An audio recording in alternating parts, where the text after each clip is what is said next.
வணக்கம். உலகின் அழகான நாடு, வளமையான நாடு, ஐரோப்பிய நிலப்பரப்பின் வாய்ப்புகளுக்கு வாயில் திறக்கும் நாடு சுவிட்சர்லாந்து டாவோஸ் நகரில் வல்லமைமிக்க உலகின் தலைவர்கள் ஆண்டுதோறும் ஒன்று கூடும் வேர்ல்ட் எக்கனாமிக் ஃபோரம் அரங்கில் த ரைஸ் அமைப்பினுடைய 13வது உலக மாநாடு நடக்கிறது. 40 நாடுகளின் வெற்றி தமிழர்கள் வருகிறார்கள். அவர்களோடு இணைவோம், வாருங்கள், நாம் சந்திக்கலாம் டாவோஸ் நகரில். நன்றி, வணக்கம்.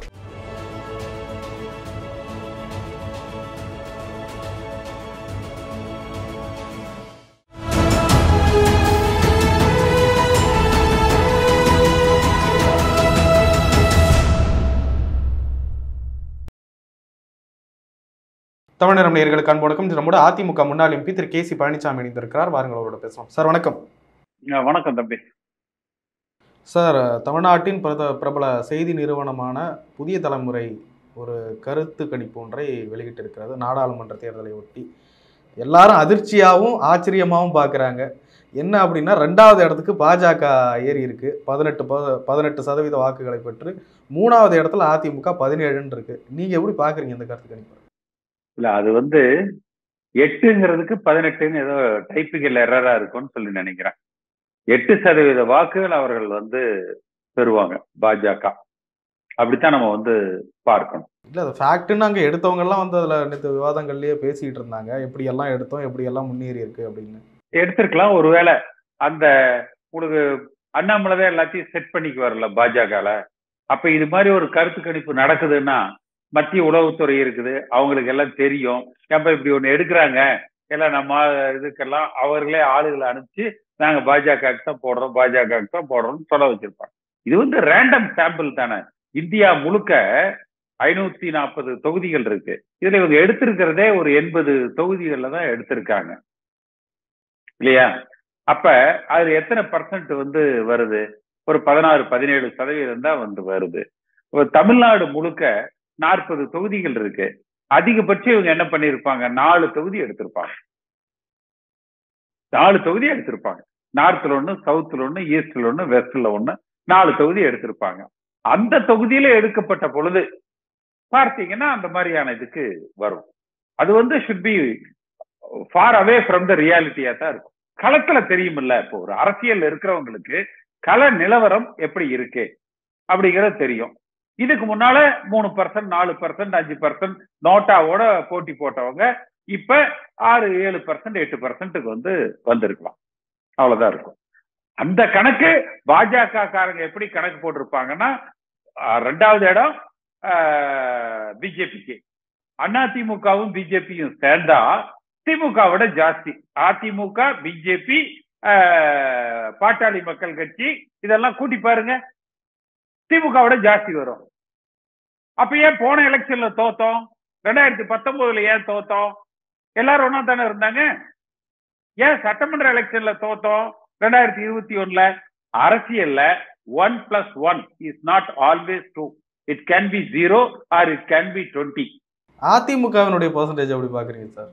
இல்ல, அதிமுகல இந்த இயக்கம் ஒன்றுபட வேண்டும் என்று மக்கள் நினைக்கிறாங்க. அதிமுக ஒன்றுபட்ட அதிமுகவாக இருக்கணும். தொண்டர்கள் உற்சாகமாக இல்ல. கலைஞர் கால திமுகவை போல மண்டலத்துக்கு மண்டலம், மாவட்டத்துக்கு மாவட்டம், குறுநில மன்னர்களை போல அமைச்சர்கள் தங்களை பாதுகாத்துக் கொள்வதில் அது இப்ப சமீபத்துல எடப்பாடி பழனிசாமி ரொம்ப அதிகமா திமுக பக்கம் சாஞ்சிட்டார். இந்த கடந்த சட்டமன்றத்துல பார்த்தீங்கன்னா ரொம்ப திமுக பக்கம் அவர் சாஞ்சிட்டார். ஓபிஎஸ் பாத்தீங்கன்னா அவர் முழு நேரம் மோடி பக்தர் ஆயிட்டாரு. அப்ப அதிமுக தொண்டன் என்ன செய்யறதுன்னு சொல்லி தகைச்சு போய் நிற்கிற ஒரு நிலையில தான் இருக்கு. இப்ப அதிமுகவுக்கு அந்த 18%ன்றது எடப்பாடி பழனிசாமி தலைமைக்கு அப்படின்னு புரிஞ்சுக்கலாமா? இல்ல மத்தவங்க? எடப்பாடி பழனிசாமிக்காக அதிமுக 1/2% கூட கிடையாது. எம்ஜிஆர் வாக்கு வங்கியை சிதைக்கிற பணியை சிறப்பா எடப்பாடி பழனிசாமி செஞ்சுட்டு இருக்கிறார். நீங்க அவர், அதாவது மக்கள் என்ன நினைக்கிறாங்க? ஒன்றுபட்ட அதிமுக தேவை. லஞ்சம் ஊழலுக்கு அப்பாற்பட்ட தலைவர்கள் தேவை. சாதிக்கும் மதத்திற்கும் அப்பாற்பட்ட தலைமை தேவை. இதைத்தான் நினைக்கிறாங்க. இதுல ஏதாவது இருக்குன்னு நினைக்கிறீங்களா என்ன எடப்பாடி பழனிசாமி? அவர் சாதி கணக்கு போட்டுதான் எல்லாம் பண்ணிட்டு இருக்காரு. லஞ்ச ஊழலுக்கு அப்பாற்பட்டது யாராவது இருக்காங்களா என்ன? அவர் கூட இருக்கிற லெப்ட் ரைட்டு கூட எல்லாம் டோட்டலா போட்டி பாருங்க. அவன் எல்லாம் கொண்டு போய் பிஜேபிக்கு அடகு வச்சுட்டு நம்ம எல்லாம் திமுகவுல இருந்தா சார் போறாங்க. அதிமுகவுல இருந்து யாரும் ஒண்ணும் ஆகல. எல்லாம் திமுகவுல இருந்து தான் போறாங்க. ஆமா, அதுதான் ஸ்டாலினோட ஒரு அண்டர்ஸ்டாண்டிங் போட்டாரு இவரு. இல்ல நிரூபிக்க முடியாம திணறாங்க போலயே. கடந்த சட்டமன்ற தேர்தல்ல இது ஏதோ இந்த தில்லாட மோகனாம்பாள் படத்துல சொல்லுவாங்கல்ல, இவர் வாசிக்க, அவர் மகுடி ஊத, அவர் ஆட, அது மாதிரி ஸ்டாலின் எந்திரிச்சு எடப்பாடி பழனிசாமிக்காக நீங்க ஓபிஎஸ்க்கு சீட்டை பின்னால போட்டு உதயகுமாரை கொண்டாந்து பழனிசாமியோட பக்கத்துல உட்கார வைங்கன்னு ஸ்டாலின் சிபாரிசு பண்ண, அடுத்த நாள் காலையிலேயே சபாநாயகர் அதை அறிவிக்க, உடனே அடுத்த நாள் திரு ஸ்டாலின் என்ன சொல்றாரு, நீங்க இவ்வளவு நாள் பாஜக கூட இருந்தா பரவாயில்ல, நீங்க வாங்க இணைந்து செயல்படலாம், 2 பேரும் ஒன்னா குரல் கொடுக்கலாம். நீங்க சட்டமன்றத்தில் திமுகவுக்கும் அண்ணா திமுகவுக்கும் இந்நாள் முன்னாள் அமைச்சர்கள் கடும் வாக்குவாதம் மோதி கொண்டார்கள் அப்படின்னு வர்றதை தாங்க அண்ணா திமுக தொண்டன் பார்ப்பா. நீங்க ஒரு சரியான சிறப்பான எதிர்கட்சி செயல்பாடுகளை நீங்கள் சட்டமன்றத்தில் செய்யவில்லை.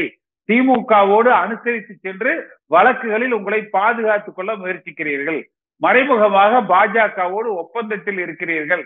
இதுதானே இவர்கள் மீது இருக்கிற அந்த குற்றச்சாட்டு. இல்ல சார், 2 கட்சியுமே அவர் மேல நடவடிக்கை எடுக்கல. 2 அரசுமே சொல்ற, மாநில அரசும் எடுக்கல, மத்திய அரசும் எடுக்கல. அப்ப குற்றம் நிரூபிக்க முடியல அப்படின்னு தானே அர்த்தம். அப்படி எடுத்துக்கிட்டே அதாவது 2 பக்கம் டீல் போட்டாங்க அப்படின்னு தான். 2 பக்கம் டீல் போட்டிருக்காங்க. பாஜகவோட போட முடியாது. பாஜக இப்போ ரொம்ப கூட்டணிக்கு வலிமையா பேச்சுவார்த்தைக்கு வந்ததும் ஒரு நிராகரிச்சதும் எல்லாரும் பார்த்தோம்ல. ஜி.கே. வாசன் அது இப்பதானப்பா தேர்தல் முடிஞ்சு கூட நாங்க கூட்டணி வச்சுக்கிறோம்னு இருக்கலாம்ல. அப்புறம் இதுவரைக்கும் வச்சிருந்ததுக்கு விசுவாசத்தை கூட இருக்கலாம்ல. நேத்து வந்த கருத்து கணிப்புல பாக்குறப்போ அதிமுகவும் பாஜகவும் சேர்ந்தாதான் நல்ல வலிமையா திமுகவுக்கு நல்ல டைரக்டா ஃபைட் கொடுக்கலாம் போல. அப்புறம் ஏன் 2019 தோத்தோம், 2021 தோத்தோம் சார்? அப்போக்கி இப்ப பாஜக பெருகி இருக்கு சார். நல்லா 15% மேல வந்திருக்காங்க. எங்க பேப்பர்ல சக்கரைன்னு எழுதிட்டா இனிச்சிருமா என்ன? கருத்து கணித்தானப்பா. எத்தனை கருத்து கணிப்புகள் உண்மைக்கு அந்த கருத்து கணிப்புகளுக்கு மாறாக தேர்தல் முடிவுகள் அமைஞ்சிருக்கு. அண்ணாமலையினுடைய யாத்திரை கூட ஒன்னும் பலன் தரலன்னு நினைக்கிறீங்களா? இன்னைக்கு முடிக்கிற யாத்திரையை வேற. அதாவது ஒரு முறை தமிழ்நாட்டை ஒரு சுத்தி வந்தா ஆட்சியை பிடிச்சிடலாம் 18% வாக்கு சதவீதம்னா, அப்ப எல்லா தலைவர்களுமே பேசாம தமிழ்நாட்டு ஒரு ரவுண்டு சுத்தி வந்துடலாம்ல. 4 ரவுண்டு வந்தா இது என்னப்பா என்ன ரிலே ரேஸா? எத்தனை ரவுண்டு வர்றாங்களோ தமிழ்நாட்டை அவ்வளவு வாக்கு சதவீதம்ங்கிறதுக்கு. அப்படியெல்லாம் பார்த்தா தந்தை பெரியார், பேரறிஞர் அண்ணா, புரட்சி தலைவர் எம்ஜிஆர், கலைஞர், வைகோ, அம்மா ஜெயலலிதா அம்மா எத்தனை முறை தமிழ்நாட்டை சுத்தி வந்திருப்பாங்க. பாஜக தமிழ்நாட்டுல லைட்டா வளர்ந்துருச்சுன்றத கேசி பழனிசாமினாலையும் அக்செப்ட் பண்ணிக்க முடியலையோ? கொஞ்சம் வளர்ந்துருந்தா நம்ம சொல்ல முடியல. நான் தான் 8% வரும்னு சொல்லிட்டேனேப்பா. 4-5% நோட்டா கூட போட்டி போட்டவங்க 1-2% அது மோடிக்காக, மோடி என்ற ஒரு நல்ல பிரதம அமைச்சர் என்பதற்காக வந்திருக்கலாம். தமிழ் மாநில காங்கிரஸ் கட்சி பாஜகவுடன் கூட்டணியில் இணைந்திருக்கிறது எப்படி பாக்குறீங்க? ஆமா, ஓபிஎஸ் விட திரு வாசன் அவர்கள் மிகப்பெரிய தலைவர், மக்கள் செல்வாக்கு மிக்கவர் என்று பார்க்கிறேன். வாசன்னால பெரிய பாதிப்பு இல்லையா அதிமுகவுக்கு? இல்ல, நிச்சயமா.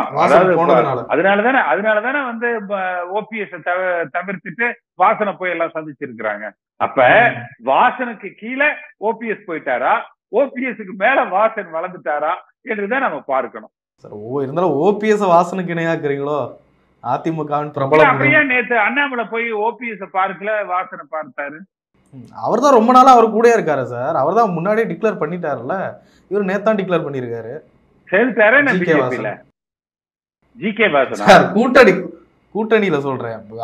ஓபிஎஸ் முன்னாடியே டிக்ளேர் பண்ணிட்டாரு, நாங்க பிஜேபி கூட்டணியில தான் இருக்கோம்ட்டு அப்படின்னு அண்ணாமலை சொன்னாரு. உள்ள ஓபிஎஸ் எங்களோட தான் கூட்டணியில் இருக்கிறோன்னு.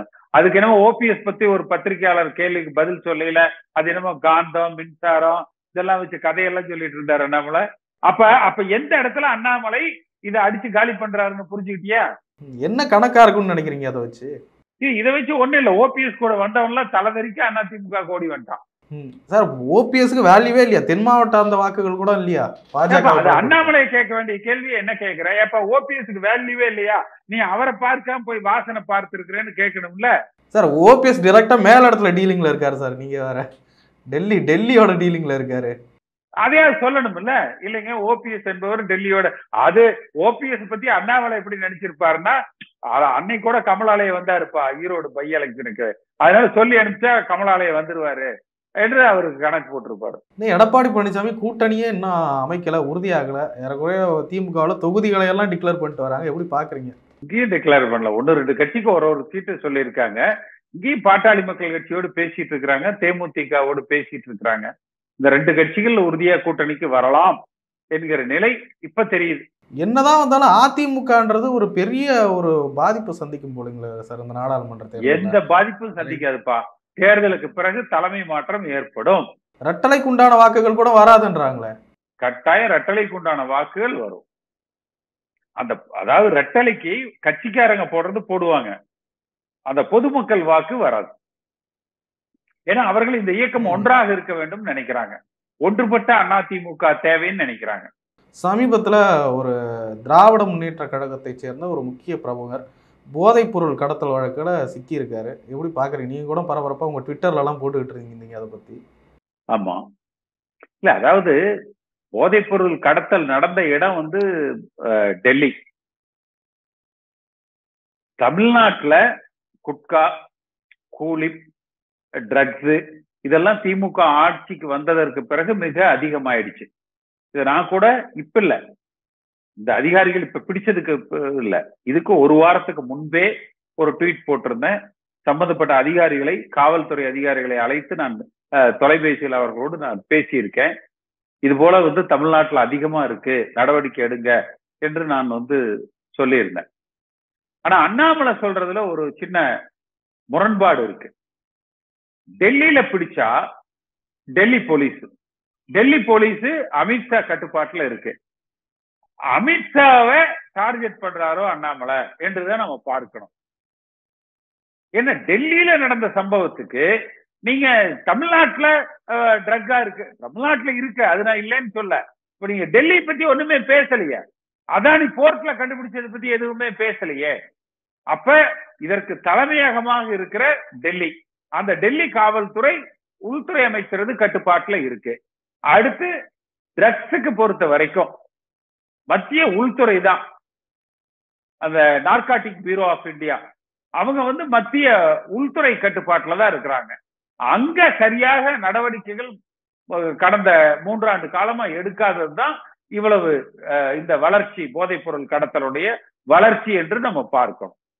அப்ப மத்திய அரசாங்கத்தை தான் நம்ம இதுல குறை சொல்லணும். ஆனா தமிழ்நாட்டிலையும் இந்த திமுக வந்ததற்கு பிறகு பார்த்தீங்கன்னா, இப்ப திருப்பூர்ல ஒரு பத்திரிகையாளர் தாக்கப்பட்டார்.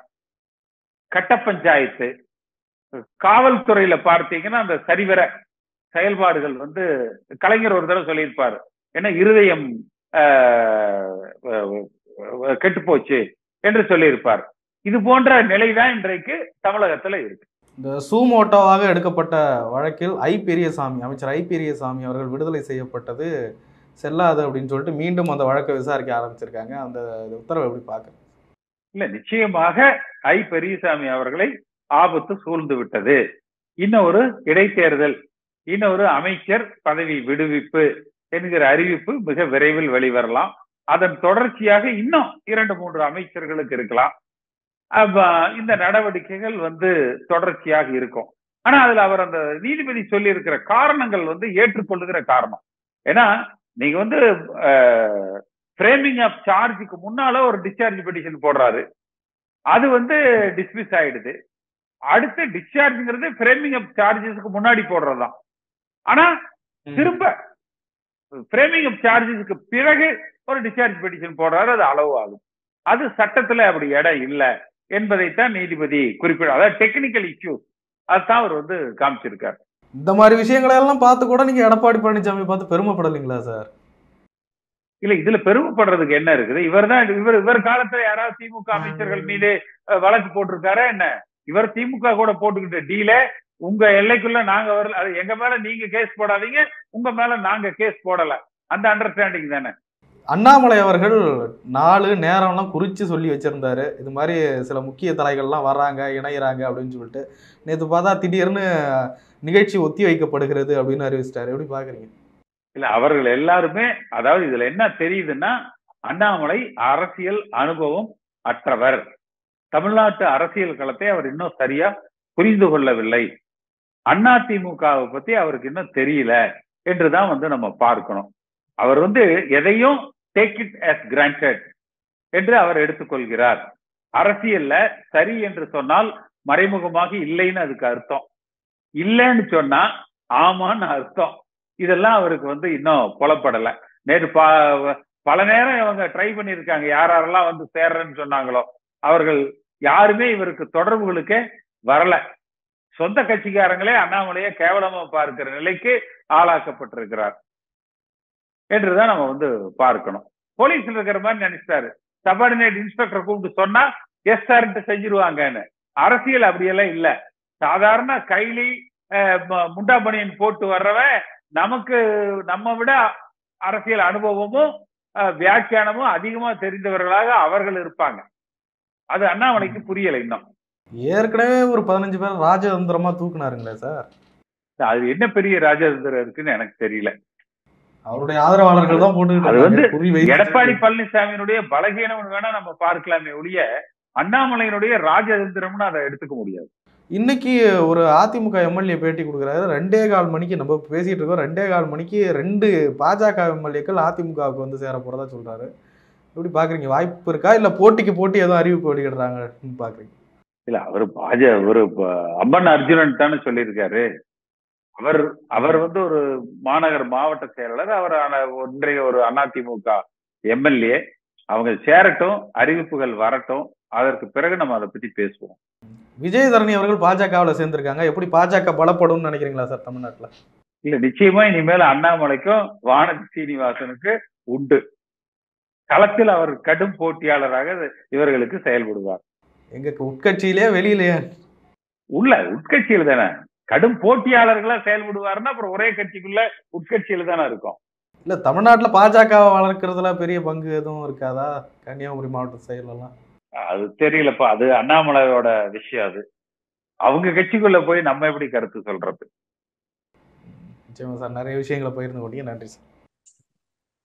Let's build our bright future with the scenic wonders of Switzerland.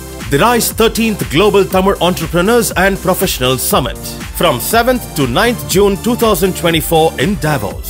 Let's join with the global Tamils at the renowned Davos Congress Center. Register now at www.tamilrides.org.